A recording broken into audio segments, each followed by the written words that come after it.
తొంటి బాధతోని ఒక మనిషి సపోర్ట్ అయితేనే నిలవగలుగుతున్నా.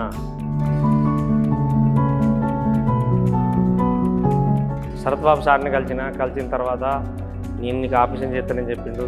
ధైర్యం కొద్దిగా చెప్పిండు సార్ నాకు.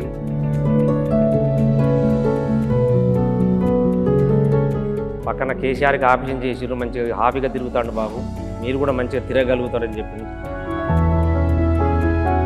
నా తొంటి ఆపరేషన్ చేయించుకున్న తర్వాత నేను ఇప్పుడు హ్యాపీగా ఉన్నా.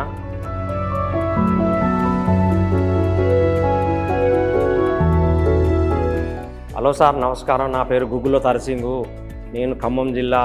నేను తొంటి బాధతోని ఒక మనిషి సపోర్ట్ అయితేనే నిలవగలుగుతున్నా. ఇంకొక సపోర్ట్ మనిషి లేకపోతే తిరగలేకపోతున్నా సార్. ఈ బాధతోని నేను ఒక 6 నెలల కాడ నుంచి తిప్పలు పడుతున్నా. నేను ప్రతి ఒక్క హాస్పిటల్లో తిరిగిన తర్వాత ఏలాంటి నొప్పి కూడా నాకు తగ్గలేకపోయింది. 6 నెలల కాడ నుంచి మస్తు బాధపడుతున్నా. ఒక సపోర్ట్ మనిషి అయితేనే వాషింగ్ కానీ బాత్రూమ్ కానీ ఎక్కడికి వెళ్ళినా కూడా, ఇంటికి పోవాలన్నా కూడా నాకు మనిషి అయితేనే సపోర్ట్ అయితేనే వెళ్ళగలుగుతున్నా. అక్కడి నుంచి మా తమ్ముడు వచ్చి ఇటు ఎందుకు తిరుగుతున్నావురా, ఎన్ని రోజులైనా బాధపడతావు, ఒకసారి శరత్ బాబు దగ్గరికి పోయిరా, చూసిన తర్వాత నీకు ఏం చెప్తాడో సార్ దగ్గరికి వెళ్ళండి అని చెప్పి ఇక్కడికి వచ్చాము సార్. హైదరాబాద్ వచ్చిన తర్వాత శరత్ బాబు సార్ని కలిసిన తర్వాత నేను నీకు ఆపరేషన్ చేస్తానని చెప్పిండు. ధైర్యం కొద్దిగా చెప్పిండు సార్ నాకు.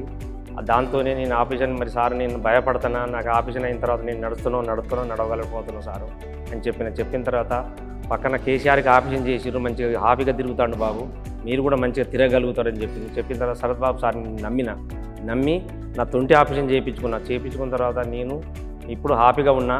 నా పని నేను చేయగలుగుతున్నా సార్. నేను మంచిగా నడుపుతున్నా కూడా సార్. ఇప్పుడు